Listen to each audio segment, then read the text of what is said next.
I'm Melissa Adair, known as the Bigfoot Chick, and I have been interested in Bigfoot since 2005 when I officially began my foray into the Bigfoot sandbox.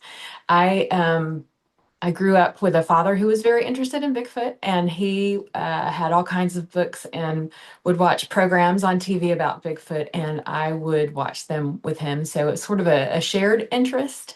And then, life went on, and we grew up, and we did different things and had different interests. And we lost my mom back in 2004, and that was in the summer. And in the fall of 2004, my dad came to me and said he wanted me to know that his interest in Bigfoot was still very much alive and well, and he had taken it to the interwebs. And he had found an organization called the Bigfoot Field Researchers Organization that they put on expeditions all over the country and teach you how to look for Bigfoot. And he said, they're coming to North Georgia, which is where we live.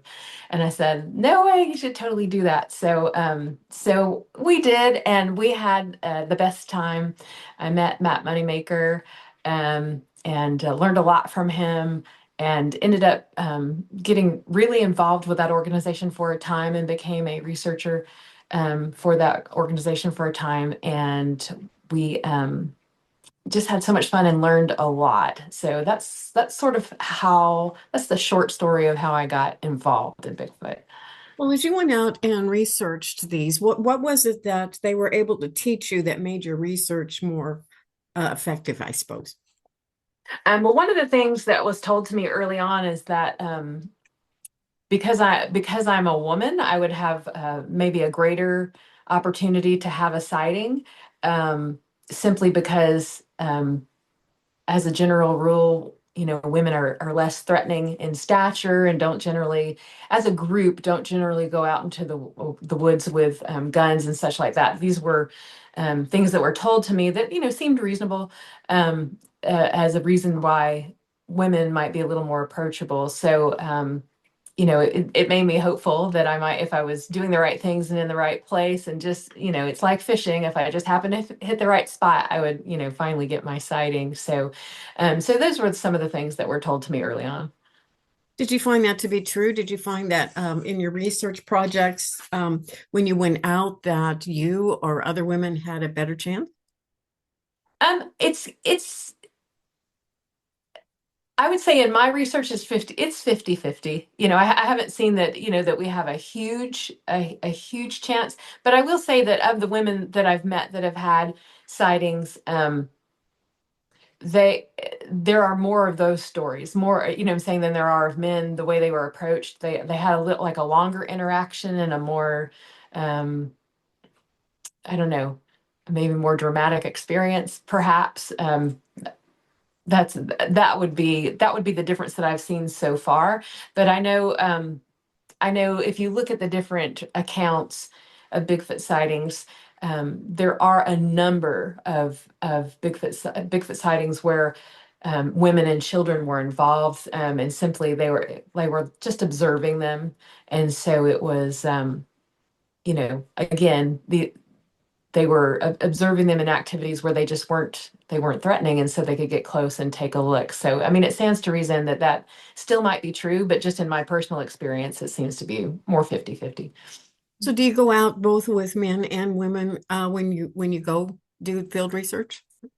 I do.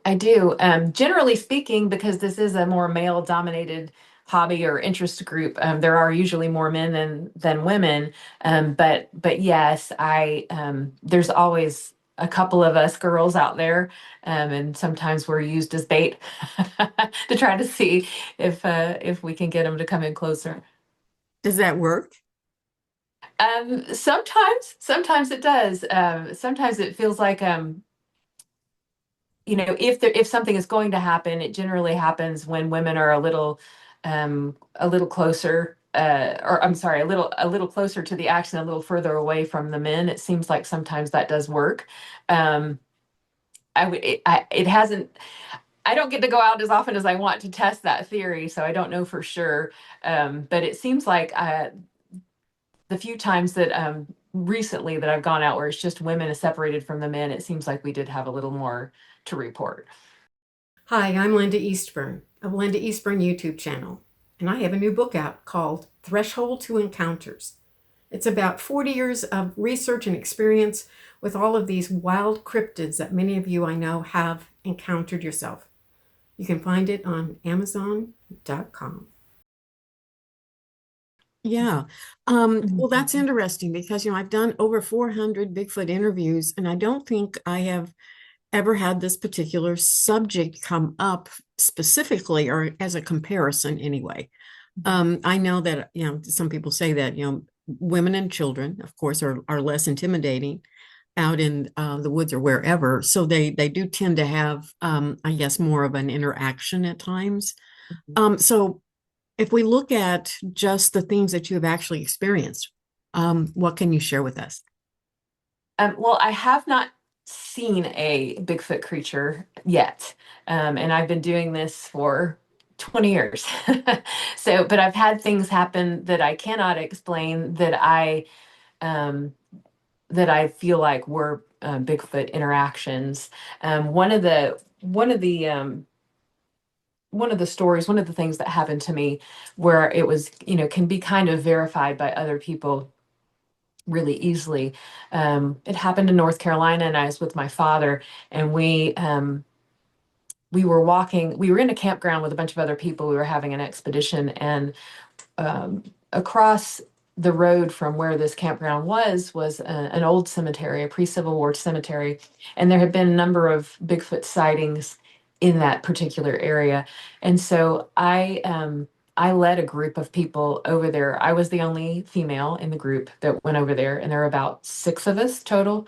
And I was with my father was with me, and we walked down the road, maybe a quarter mile to the cemetery, and I was leading the group. We weren't necessarily single file, but we weren't all walking shoulder to shoulder like in a clump or anything. But I was definitely out ahead of the group, and I was really excited to go. It was after midnight. It was extremely cold, and we were.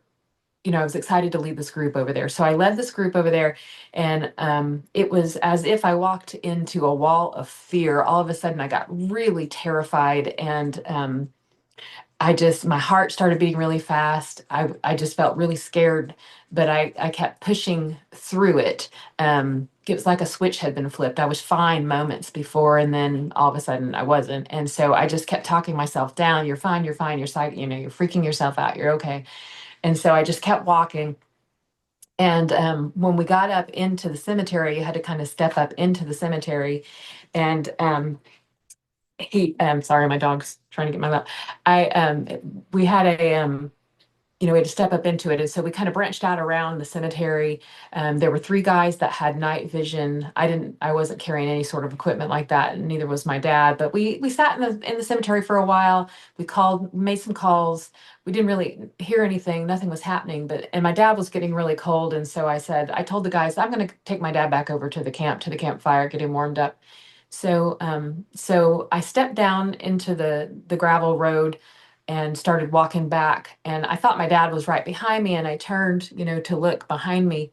And he was a number of paces back. And I said, what are you doing? He goes, well, I thought somebody was coming with us. And I heard somebody behind me. And so I said, well, there's nobody there. Come on.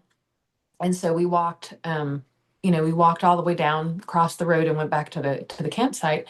And I got my dad settled by the fire. I warmed up a little bit, and then I went out into the other sections of the camp to talk to some other people to tell them that we were back and some of the stuff, that we did. And when I finally made my rounds back up to where my dad was, the guys that were all there with the night vision came rushing up to me and said, Where was that trail that you took to come back over here? And I'm like, what are you talking about? And they said, the trail that you took, that cut you through the woods over to get back over here. And I'm like, I don't know what you're talking about. I didn't take any trail. They said, when you split off from your dad. And I just got really big saucer eyes and said, I never split off from my dad. And so anyway, we went back and kind of reenacted the whole thing. And excuse me. We reenacted the whole thing to see what we could figure out. And when we did that, they said, okay, whatever we saw wasn't you. And so what I think happened was, as we were walking into the road, something was there. And it was either an infrasound experience or it was just me being kind of empathic and just sensing that there was something there. I'm not sure. And then it when we left, it crossed behind my dad and paralleled us through the woods, and that's what they saw going through the woods. So that was a really interesting experience that happened, and I can't, I can't explain that. I can't explain why I got so scared. I can't explain what the guys saw that looked like us but wasn't us when we reenacted it. So I really feel like, something was there and something was watching.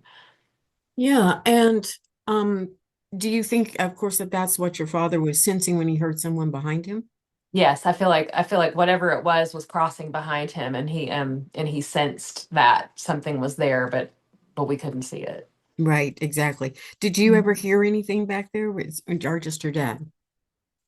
I was too far ahead of him. I didn't hear anything because I thought he was right behind me, and he was a number of paces behind me when that happened, so I didn't hear it. Have other people seen Bigfoot activity in that area? Oh yes, yes, lots. Yes, and even in that campground area where we were, there's a number of sightings. That was the same campground where John Green has recorded and put his famous clip of footage there, and then we've had a number of people that have gone there that have had Class A sightings where the creatures came right up into the camp area. Mhm. Wow. So a Mhm. lot of activity has happened Yes, in that for sure. location. Yeah. Mhm. Do you go there very often, or is that your only time visiting that particular area? In the past, when I was really heavily involved and new to the research, I went there quite a bit. It's a bit of a drive from me, so it's not something I can get to easily. I haven't been there in a really long time, but it's on my bucket list to go back because I've just recently about 7 years ago, I took a sabbatical kind of from my Bigfoot stuff because I started my own business and it kind of took some time. But I've just recently, in the last year and a half, started to dive back into research and I'm starting to pick my favorite places to go and get involved with some groups again. So has your father actually had a sighting himself? He hasn't, but he's experienced some of the things that we have. He's heard, howls and wood knocks and that kind of thing. He's had the all what we refer to as Class B, but no eyewitness sightings yet. When you hear the howls, how close do you estimate they are, and do you hear multiple ones, kind of surrounding you or anything like that? I One of the best howls I heard, it was just one, and it was up on a ridge right behind me. It wasn't far. It wasn't a far distance, and it was extremely loud, and all it just made the hair stand up on the back of your neck. And it was like the only way I can describe it is like a man beast howl, and it came out of an enormous chest cavity. I mean, it was I've never heard anything like it, other than the Ohio howl that's recorded and people listen to it. Similar the way it rose and fell. With that, it was just amazing. And then I have been in other locations where they were more distant, and I heard several, like it was kind of like a call and response kind of a thing going on. And then I've been in a location where um, we heard a howl and then we heard it again and we heard it again because it heard the howl we made and it was trying to find us, and we kept feeling like it was getting closer and closer each time. So that was really interesting. Yeah, I bet. Mhm. Lately, I've been hearing some reports, several actually in a row, about people hearing some strange kind of almost mechanical sounds like drills and saws and things like that. Have you ever heard anything like that out in the woods when you're researching? I have. There are some people that think that's part of the phenomenon, and I don't know, but there have been really strange sounds, like some high pitched sounds, and some that just sound kind of like a motor, but there's nothing around. There's nothing to be causing that. So, I know what they're talking about. I have heard it, and I don't know if that is associated with the Bigfoot phenomenon or if that's a completely different phenomenon all into its own. But I have heard it. I don't know what to make of it. Yeah, because when you can't lay eyes on something to know exactly what's creating the sound, it's difficult to pinpoint that. But Mhm. several people that have had some form of Bigfoot encounter, and then they have, these other sounds associated in the same area. Mhm. So very strange. Have you seen any orbs or anything like that? I have actually. That was a really strange experience as well, and one that I wasn't anticipating. I was with a friend of mine that was new to it, and then I was with a more seasoned researcher, and we were on a mountain about, not even far up it, just we just went a short jaunt up the mountain and just kind of hung out on a rock outcropping because we had people spread out around us and below us, and we were making calls and just listening and radioing back and forth. And there was a white light that one my friend Kimberly was with me, and then my friend Keith, and Keith was a seasoned researcher, and so Keith kept saying he saw something moving. And then my friend Kimberly saw it too. They said, it's just this white light, it's moving. And I said, no, I think it's the street light through the trees, because the wind was up a tiny bit. It was a light breeze blowing. I said, I think it's just that the light from the road that you see going through the trees. And they said, no, I really think it's moving. And I said, okay, well, let's just keep watching it then. So they kept watching it, and finally I could see it, and I realized that it did appear like it was moving a bit. And so we radioed down for one of the guys further below us to come up the trail and see if he saw it, but to make sure he had a red light on, because it looked kind of like a white headlamp is what it looked like. And so, but it was a distance from us, and it was down the trail. So we had one of our friends come up, walk up the trail towards us with his white headlight. And as he did, the he never saw it. He kept radioing to us that he couldn't see it, but it just kept kind of doing this back and forth up the trail, real slow, like up the trail, and getting closer towards us. And so as it got really close, like within, I don't know, 15, 20 feet of us, we were kind of off the trail, and it was right on the trail. As it got about 15 feet or 20 feet from us, all of a sudden it seemed like it got a little bigger and a little brighter, and then it kind of hovered and went and just flew off really, really fast. And we all looked at each other and said, what was that? We have no idea what that was. It was crazy.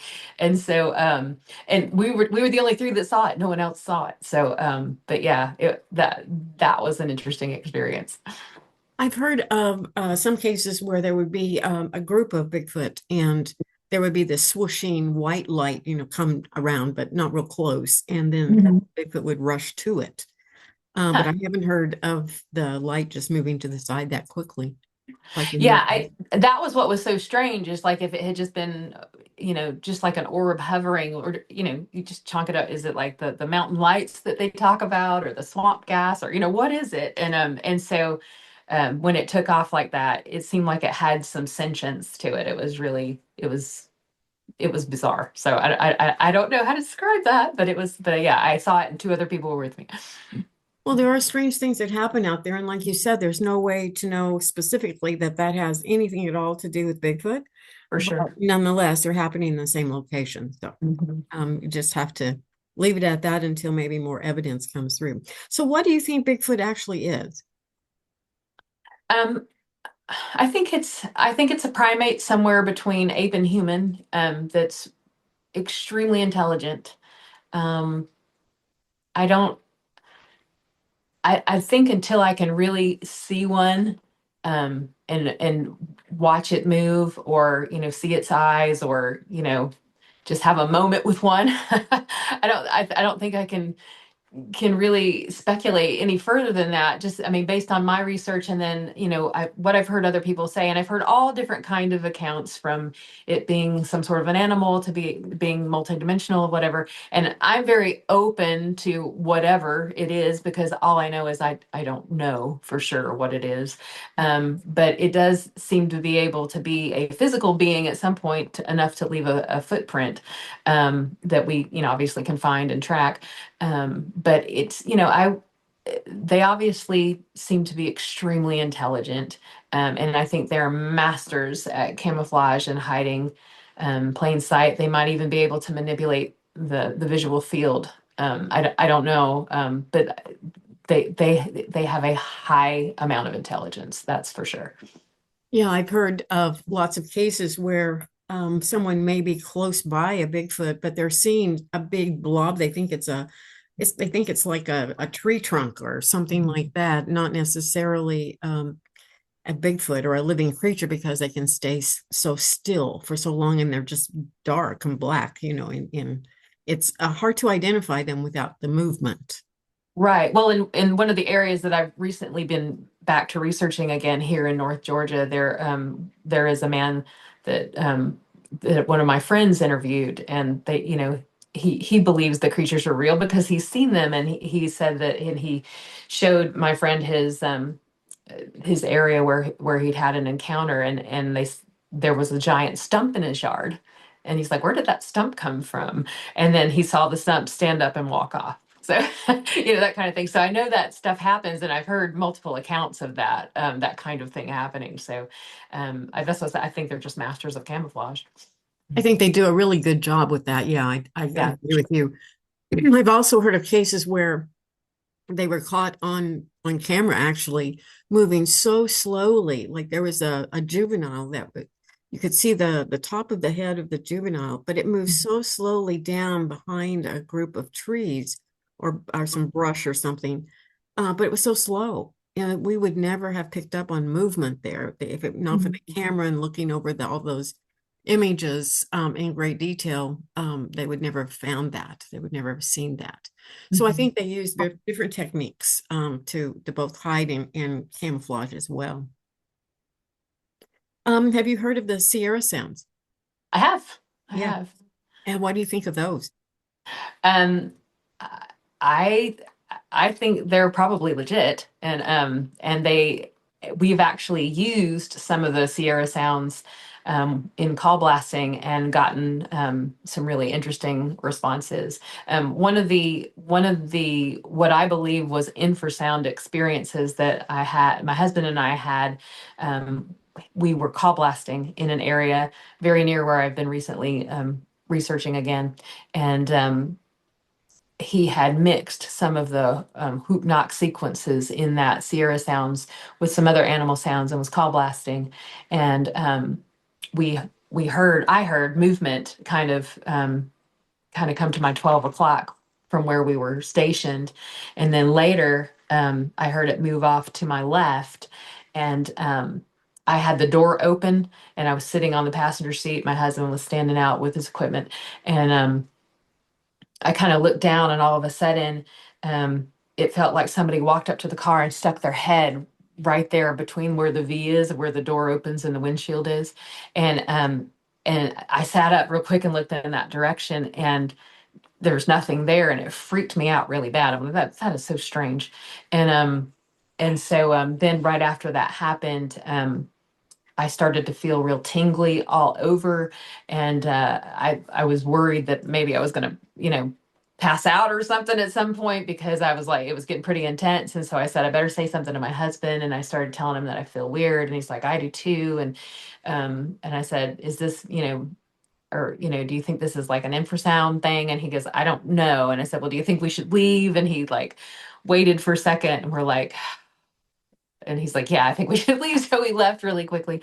And um and then we had to go back, and because he had left his GPS on the ground. That was when handheld GPSs were brand new and a thing, and he'd just gotten one, so he'd go all the way back up there, and we're like, oh no, what are we going to find when we get up there? And when we got up there, there was nothing there. But we were still very new into the hobby, and we hadn't had any sort of tracker training or anything like that at that point. And but we went back the next morning, and there was a very definite impression um, of a heel, and looked like a foot and part of a toe, and it was the toes were pointed in the direction of where we both felt like this thing was happening to us. So we kind of feel like that was an infrasound experience, and that, of course, that area has a rich sighting history. So we feel like, we did have something there. So the call blasting with those sounds, I felt like, elicited that response.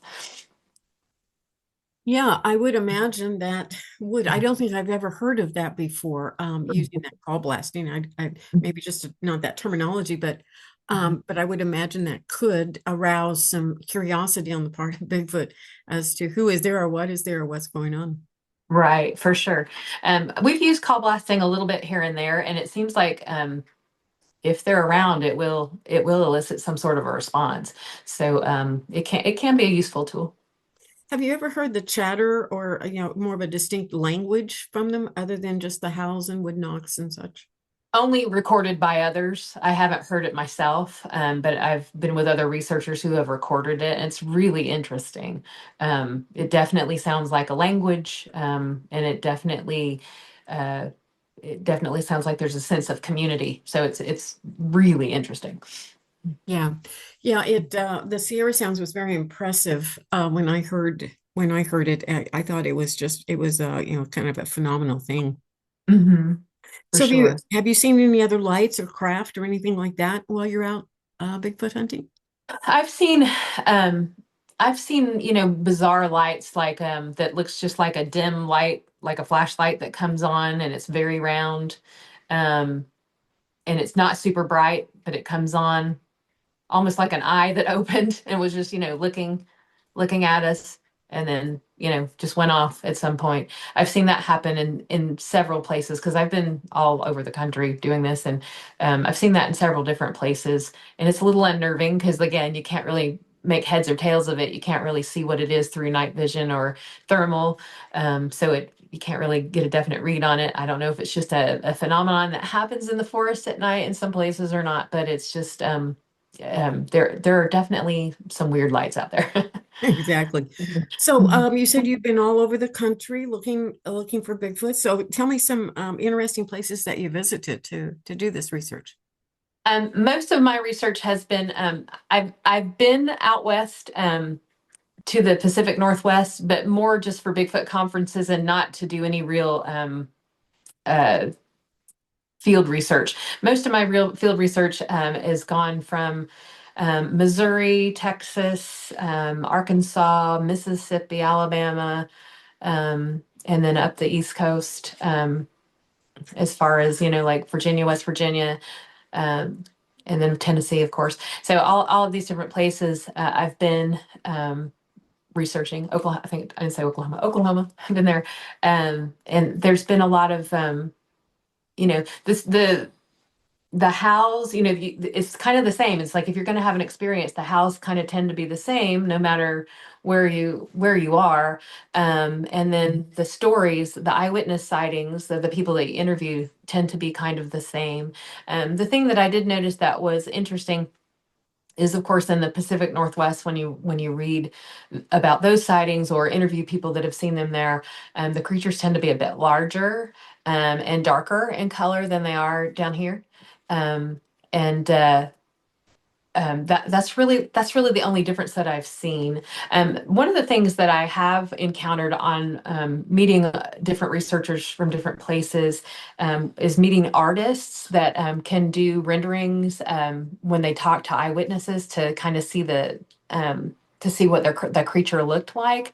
And when you look through the catalog of things that they've done from the different eyewitnesses that they've interviewed, the thing that strikes you is how human some of the eyes look in these creatures, um, more human than not. And so there's a real high level of intelligence.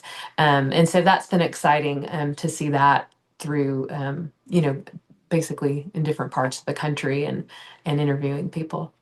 Exactly. I've heard that same description from numerous people that the eyes just really look very, very Mhm. human-like, and a Mhm. lot of the facial features actually look quite a bit Yes. a Hmm. human, not necessarily what would be classified just as an animal. They seem more humanistic. Um, Right. so you've been to Missouri. I live in Missouri. So what part of Missouri did you research in? It was the very southeast corner of Missouri. Yeah, that's Um, where there have been a lot of reports down there, but we have one that's the Blue Man from years ago. I don't know if you've heard of that or not. I have heard of the blue man. Yeah, Yeah. yeah. And we have blue people here. I don't know if it's part of the same phenomenon or not. But some genetic thing where the people are blue It's here. something So about the light that shines, on the hair, I think, or the okay. hair that causes this glistening kind of blue impact, I think. But Okay, that goes interesting. back to the 1800s here in Missouri, that the blue, Wow. it goes way back.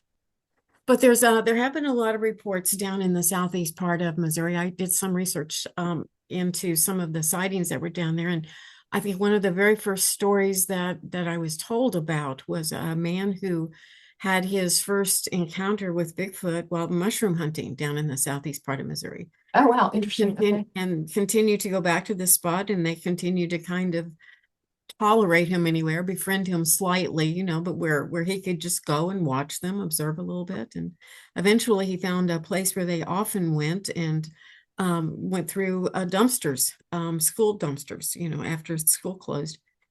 And he would just go there and watch them. So that was one of my very first stories that I was told in person from some people that knew him pretty well. He was deceased after I heard the story, but Mhm. there's a lot that happens everywhere, but there are certain places that seem to be a little bit more dominant as far as having sightings or things like that. Mhm. What area of the country did you have your most profound experiences in? West Virginia, Tennessee, and here in Georgia. Yeah. In Georgia, yeah. Well, in North Carolina also. North Carolina. Yeah. Yeah. Yeah. I For have a sure. lot of interviews from those areas, so I think there's probably quite a bit of activity that way. Yeah, for sure. Um, they're out there. I'd really like to see one, so I can say I've seen one. So we'll keep looking. Exactly. Well, what Mhm. else can you tell me about your Bigfoot research, or else would you like for us to know? Um, I'm just a regular girl, I guess. I like to I enjoy adventure. I enjoy the unknown. It's always been an interest for me.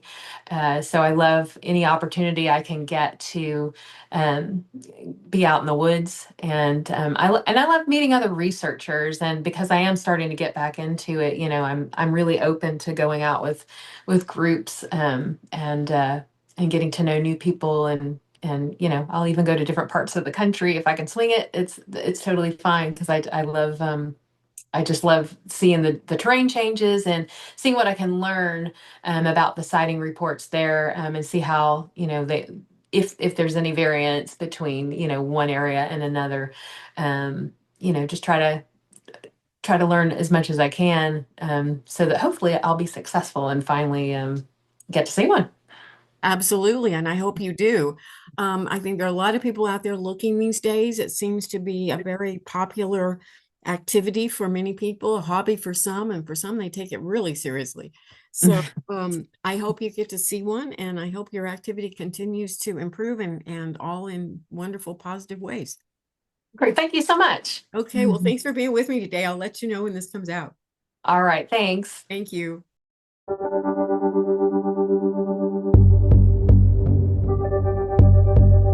My name is Ronnie Dancer, and me and my wife Susan Dancer, we own the Dancing Ranch Farm, and we live in Falk, Arkansas, which is also known as Boggy Creek and the Boggy Creek Monster and all that stuff. If you look us up on Google, the only thing that shows up for Falk is the Boggy Creek Monster. So I don't know if that's a good thing or a bad thing, but we uh we've been here for 25 plus years, and when we first moved here, there was a huge festival that happened every year is the Boggy Creek Monster Festival. And unfortunately, throughout the years, it's dwindled down to where it wasn't a big event. And the reason being, there was no parking. There was not enough space for people to do big events and stuff in Fout because it's a small community. Well, 4 years ago, we opened our doors to a fall festival, which is for Halloween only. And with the Halloween, it turned out to be bigger than we expected. We was hoping if we could get 200 people to show up to a Halloween festival, we would be great. And we ended up running over 1,000 people the first year. So We have a parking lot that can hold up to 400 people. It's like 3 football fields at the Dancing Ranch Farm. One is for parking, one's for entertainment, and one is for our petting zoo. Well, me and the mayor, Terry Purvis, has started talking, and a guy named Craig Woolheater. He started doing what they call a Falcon Monster Conference about 4 years ago. The conference is more or less of a nice event for people who are dead serious on trying to find Bigfoot. You can talk with like-minded people who wrote books like Lyle Blackburn and stuff. They all show up to this, and it's a great meeting. But we wanted to bring back the festival part for the single mom with 3 kids, and they want a picture with Bigfoot. They don't care to walk in the woods to look for him. They want a picture with him. So me and the mayor and Craig Woolheater, we all got together and we decided, how about we have a huge event for everybody in the country that wants to come, because we got people from Georgia, North Carolina, South Carolina, all coming down here to be a part of this thing. And one of the best parts about it is, if you're a diehard person that really wants to find Bigfoot and wants to learn how to search for Bigfoot, Craig Woolheater's got the conference that's going to be perfect for you. If you're that single mom with 3 kids and you want to have bounce houses, scavenger hunts, hay rides, bounce houses, the bingo, live music, the festival part of it, the Dancing Ranch Farm is your place. And the best thing is when it's all said and done at the end of the day, we're going to have a huge parade that goes right through the middle of Falk, and everybody's going to be involved. But like at Christmas, you know how you got Santa Claus at the end of the parade? We're going to have Boggy Creek Monster at the end of the parade, waving at everybody. So I think it's going to be a great event, and it's a good way to get the festival back on track, because we are big enough to host a huge event, and you don't have to go to several places to have these events. And that's one of the things that hurt the event is nobody wants to go to one place for 2 hours, load up the kids, and go to another one, load up for 2 hours, go to another one. This way you can go to one event, let the kids out, have an all-day experience, enjoy it, have meals. We got over 40 vendors right now that's going to be here. So you got all the food you can ever dream of. Sounds like a pretty special occasion. And thank you for telling us. Now, when is this going to be? It's going to be April the 26th. And now, Craig Woolheater's deal is Friday, Saturday, and Sunday. Now, his is on his website. I don't have all the dates for that. But for ours, is the actual festival part is going to be April 26th this year, and it's going to be from 10 to 4. And then we're going to shut down at 4 so we can get ready for the parade at 6. Sounds good. Now, for those of the audience who has no idea what the Buggy Creek Monster really is, tell me the story behind that. Don't quote me time for time, but if I'm not mistaken, it's like 1972, 1974, somewhere in there. Charles Pierce and Smokey Crabtree and a couple of others from Falk, they got together and made this little B-rated movie. When they made it, I don't think they expected it to be the #1 B-rated movie of all time up until the Blair Witch Project came out. And that was, 10, 12 years ago or something like that? So you're talking about from 1970 all the way up past 2000s, the Boggy Creek Monster movie that they made turned out to be the #1 B-rated movie, and it's still being played all across the United States today. That movie made a huge impact on Falk, Arkansas. Several stores like the Boggy Creek Boutique, the Monster Mart, and several others sell nothing but Bigfoot items related to the movie. And there's a book in each one of those stores that shows where everybody comes from the United States or the world. And I mean, it's fun to go through the book, not so much just look at all the merchandise. Merchandise is great, but to look at the book and to see where all these people come from just to come here to see all that, it's kind of amazing for a little town that's got about 700 people. But there's a story behind the movie even. And the story goes all the way back to an incident I understand that happened at Falk that really did involve like a Bigfoot. Do you know that story? There is a lot of people, and here's my thing. I've been here for 25 years. I've never seen the Boggy Creek Monster, but I do know I was always taught to respect my elders. And when you got an 80-year-old lady that's telling you that she swore up and down she's seen Bigfoot, who are we to argue with that? You know, and there's several stories in that, and several people wrote books about it. But there's one, there's several of them in there. I don't really guess I could tell you which one's which, but there's several in there. And it's just to hear these people tell the stories. It's interesting. And I don't, there's a lot of things I believe in, a lot of things I don't believe in, but I do believe in things that we don't understand. A lot of people say, oh, there's no such thing as Bigfoot, and others would die on their grave saying they seen Bigfoot. But then, like, look at the koala bear.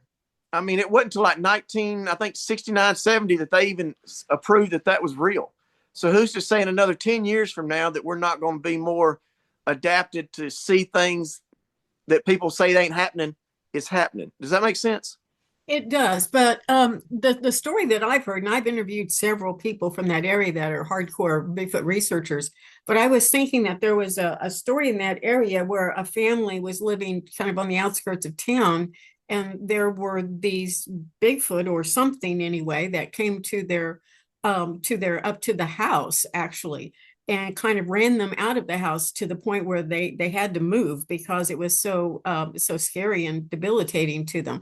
But these things would come up to the doors and kind of try to reach through the window. And one guy panicked. He actually ended up kind of a panic attack and ended up at the hospital because of the fear that this thing had created within him. And I understand this house had been vacant for some time prior to this, before they moved in. And when they moved in, I guess it was like the Bigfoot in the area or whatever these creatures were, had decided that they didn't have any right to be in that house or living there or something like that. Now, have you heard that story? That's the Ford story. That's a guy named Ford, and they end up moving after that. And that was all in the movie, too. Yeah, that's what that's the story that I heard. I've interviewed several people there again from the area there that are hardcore Bigfoot researchers. So that kind of grew, and it grew into the movie, like you said, and then from there, a lot of people have researched that particular area of the country.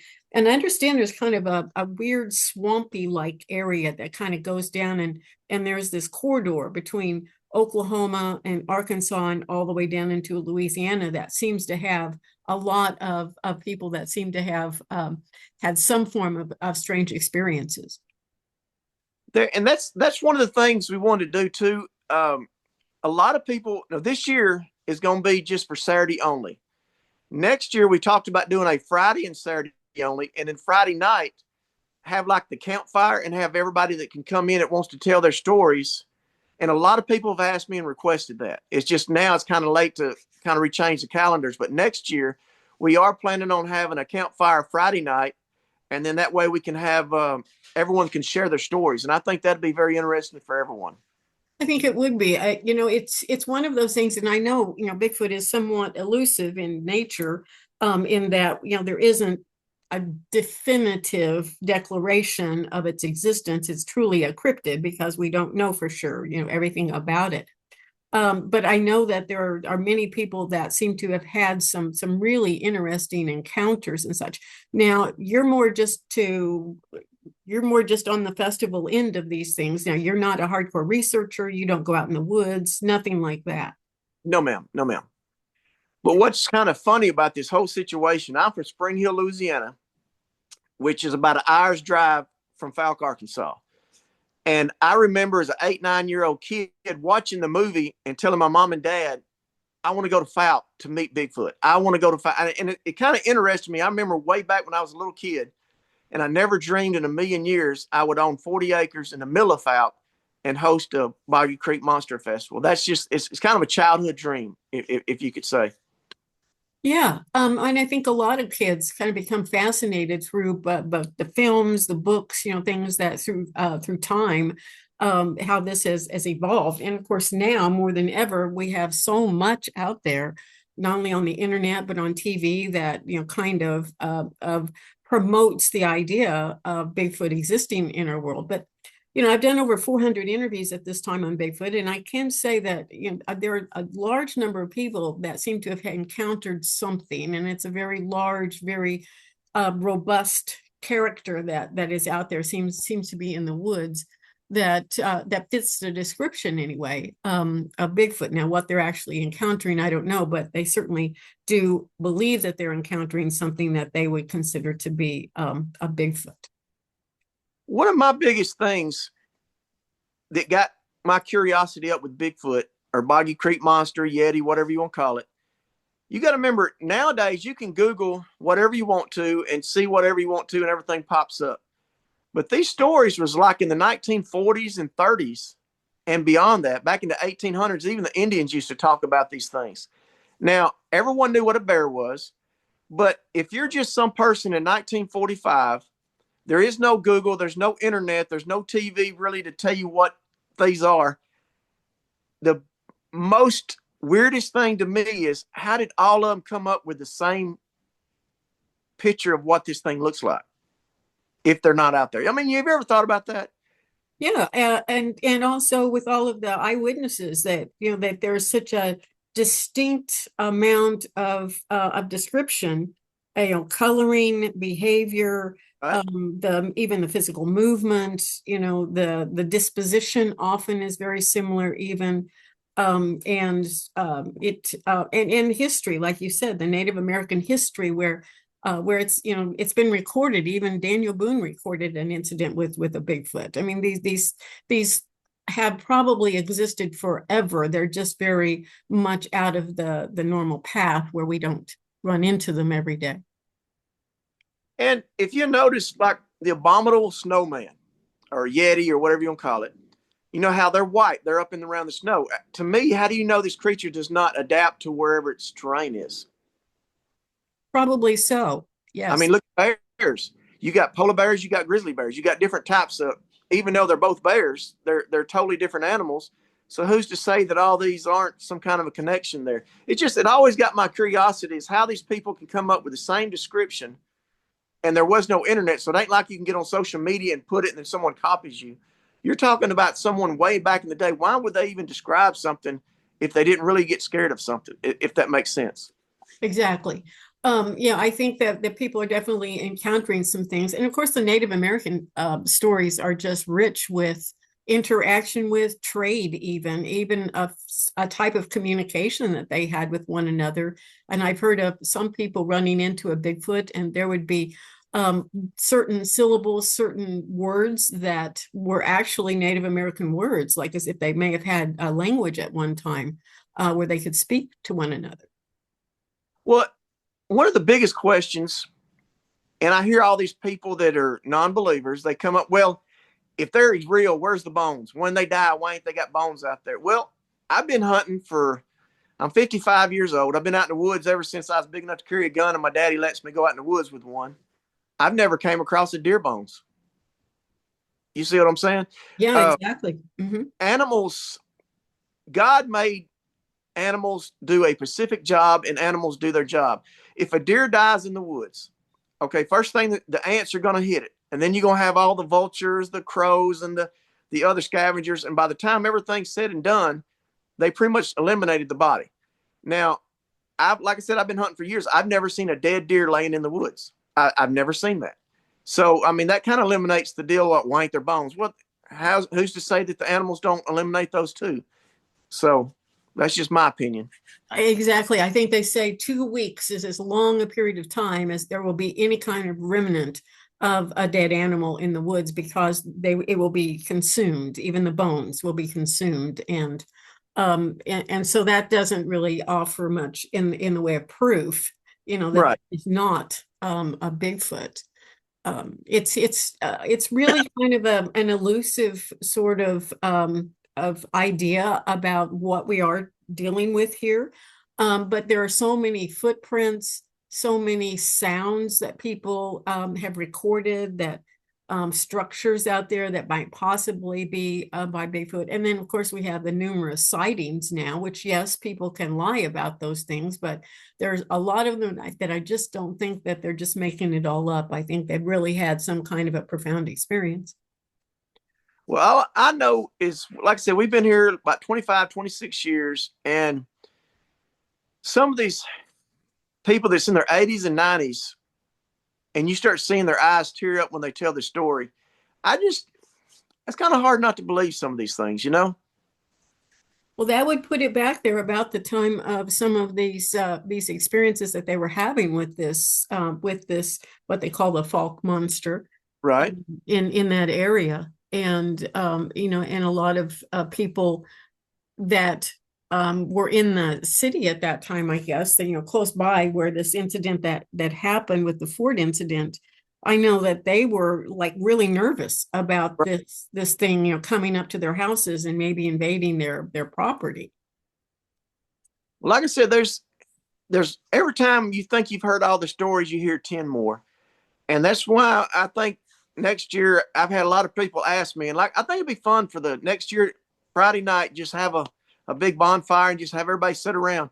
A guy named Keith Crabtree is one of the guys who actually played the Boggy Creek monster in the movie. He had a little deal set up in Dodgers at Smith Park, and he did that, and it turned out to be a pretty successful event on that deal. Mm-hmm. Yeah. Bonfire stories. Yeah, I think that's a really good idea. I think that people being able to just share their experiences or their outings. Now, you said that there is one group that's going to be doing some hardcore out in the woods research, right? Uh-huh. And where do they usually go? I'm sorry, go ahead. Where do they usually go? That's the Falk School. The Falk School has lets Craig Woolheater for the last 4, possibly 5, I know for sure 4 years. That's where they have a little meeting. They have like the conference set up and everything in there. And you got people from all over the world that come to this, people who write books about Boggy Creek Monster, Yetis, Bigfoots, whatever you want to call them. And they all meet together. And those are the serious Bigfoot hunters. That's the ones who sit down and compare notes. They like to communicate with each other, watch videos. It's a very interesting group. Now, do they actually go out and do a camp out? Do they go out and do any hands-on research? They do some. I know they do a tour on a bus that kind of shows where all the sightings were and where everybody says they've seen him and this and that and the other. As far as the tours out in the woods, I don't know. I apologize for not having that information, but I definitely find out and let you know at a later time. Yeah, because I think that would be kind of an interesting thing. I know that a lot of that area down there is kind of swampy and it's a little bit treacherous probably to go over some of it. They'd have to be real careful to do a camp out or any kind of a research project down there. But I know that there are people in the area that are researching that, but there again, because I've talked to them. Well, Now, I really appreciate you talking to me today. It sounds like you have a wonderful, wonderful festival idea going on down there, and it sounds like it's just going to grow from this point and be very inclusive of children and families, and where they can have just a really good festival day. well, we hope so. And like I said, this will be the first one actual festival. The last one, if I'm not mistaken, was about 2011, 12, somewhere in there. So this is going to be a big event for Falk because everybody's excited about having a huge festival again. And we would love to see you down here join us. Absolutely. Okay. Well, I appreciate it, Ronnie, and I'm going to go ahead and let you go now, and we'll let you know when this comes out. Hey, I appreciate it and thank you. Okay. Thank you.